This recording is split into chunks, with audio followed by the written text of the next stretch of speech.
Okay, so the housing project, essentially the problem that was stated to us was that in the city of Toronto, we have a growing issue with affordable housing.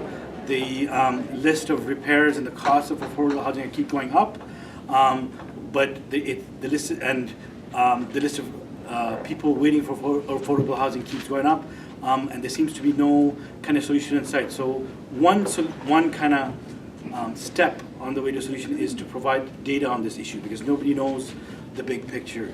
So what we came across was that there's different owners of data. So the City of Toronto has a couple of data sets.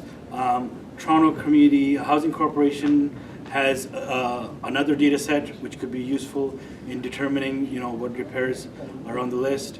So in terms of the City of Toronto data, which is available to us today on the Open Data website or the web page, is one, at the actual list of buildings, which are Toronto Community Housing buildings, right? And due to privacy, we can only get the buildings which are 6 units and above, but that's good enough, right?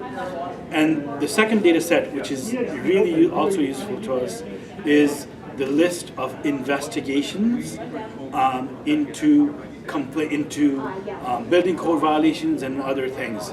And that can be anything from private buildings to public buildings to city-owned buildings. And what our goal is to combine these two data sets, the Toronto Community Housing Building data set and the investigation data set, into one data set, so some people can have the big picture, reporters can look at it and investigate, actual human stories that are going on, individual stories that are going on in those buildings.